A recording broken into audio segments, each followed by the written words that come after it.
Malah kadang-kadang ibu-ibu karena keyakinan tak ada kena mengena pun mujarab. Pernah ayah ustaz tanya pada seorang dukun. Ayah, anaknya ada 9 orang. Kami dulu kecil-kecil, maklumlah rumah di tepi pantai, lauknya ikan selalu. Anak selalu kena tulang. Bila ada ketulangan, datang sama dukun. Dia baca sembuh. Setiap dia baca sembuh. Lalu ayah tertarik. Lalu ayah tanya, Pak Dukun, kadang-kadang anak ketulangan, Pak Dukun tak ada di rumah. Boleh tak ajar saya supaya saya sendiri yang baca? Boleh. Boleh Tuan Haji. Apa bacaannya? Baca saja alam tara kaifa fa'ala rabbuka. Sampai situ saja. Niatkan minta dibuka. Padahal maknanya alam tara kaifa fa'ala rabbuka bi ashabil fil. Tahukah kamu apakah Tuhanmu telah perlakukan terhadap tentera gajah? Tak ada kena mengena. Yang ini ikan, yang ini gajah, yang ini tulang. Tapi dia hanya dibahasakan Indonesianya, Rabbuka, buka. Niatnya minta buka. Ibu-ibu tak ada kena mengena. Tapi yakin, sembuh. Pada masa yang sama dia berpesan, Tuan Haji, bila dikejar anjing, baca ayat yang sama, tapi bacalah alam tara kaifa fa'ala rabb. Jangan teruskan buka. Kena gonggong dan kena lihat rab, maknanya tertutup. Tertutup pula lah mulutnya anjing. Tertutup mulut anjing, tak boleh buka, ndak gigit awak. Ibu, nampaknya macam kelakar, tapi mujarab. Mujarab maksud ustaz tadi, dah dicoba dan berkesan. Apatah lagi bila kita mampu menghubung kaitkan ayat itu, ada ini, ada hubungan ini. Yang tak ada hubungan pun, kalau yakin, memang Quran mukjizat. Betul tak? Tak usah. Jadi kita, itu sebabnya ada orang suka permain-mainkan Quran. Jangan. Ini mukjizat. Ini kita lihat dari sudut rawatan ya. Kalau dia mengandung hukum hakam, dia pedoman hidup yang membuat kita jadi selamat dunia akhirat lagi. Itu dari satu aspek saja baru. Nah, Ustaz ulang sekali lagi ringkasnya ruqyah yang paling berkesan. Pertama, ruqyah yang diambil dari Al-Quran dan Sunnah Rasulullah sallallahu alaihi wasallam. Yang kedua, orang yang membacanya mestilah orang yang ikhlas dan memenuhi syarat-syarat doa yang dikabulkan. Nah, mesti orang ikhlas.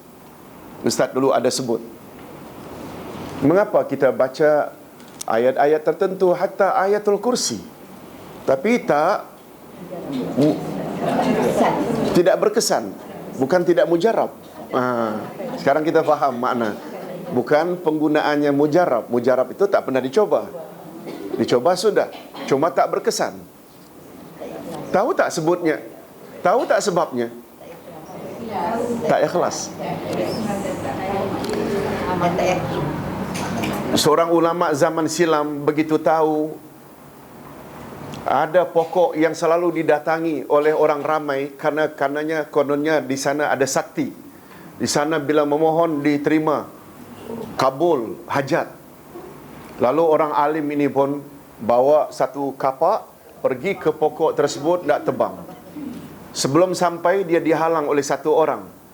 Untuk apa kamu tebang? Itu kan untuk orang-orang berteduh. Tak, banyak orang terlibat dengan syirik. Itu masalah lain, tapi dia kan ada gunanya juga.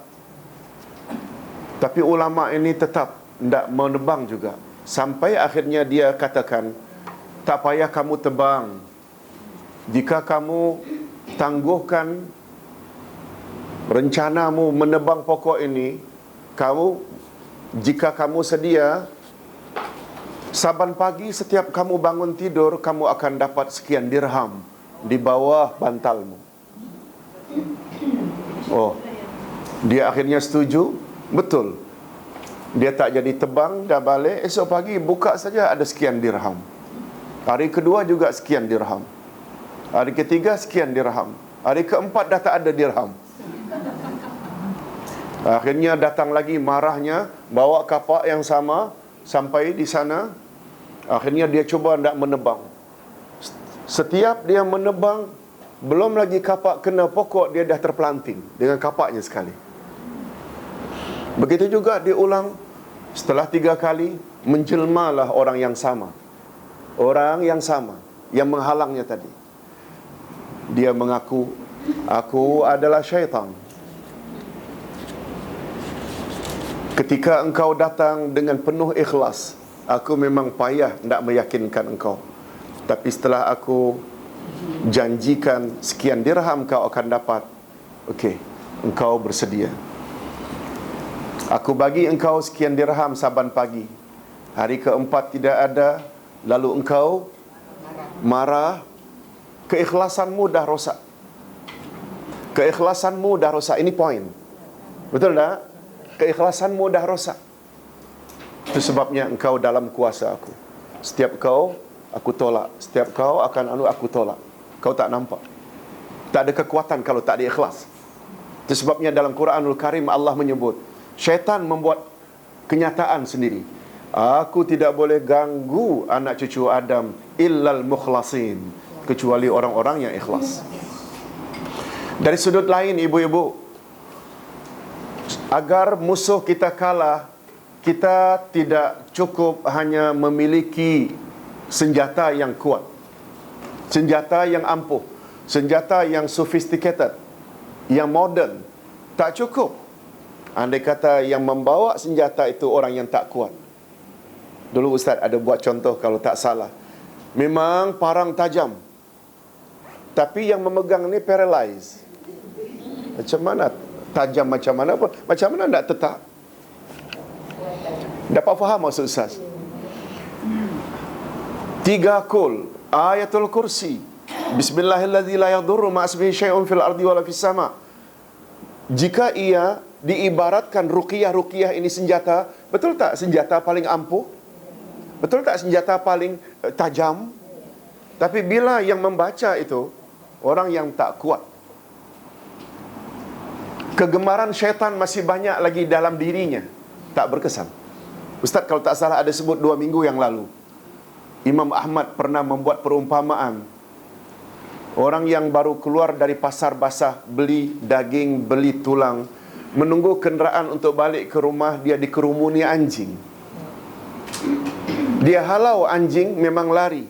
Sebentar saja, nanti datang lagi. Dia halau lagi, datang lagi. Mengapa anjing datang lagi? Kegemaran anjing ada pada sisi orang tersebut. Oleh sebab itu, bila kita baca ayatul kursi, kita baca 3 kul. Yang membaca masih lagi ada unsur syirik dalam keyakinannya. Khurafat, takhayul, hasad, dengki, riya, ujub, takabur. Betul tak itu semua adalah kegemaran syaitan?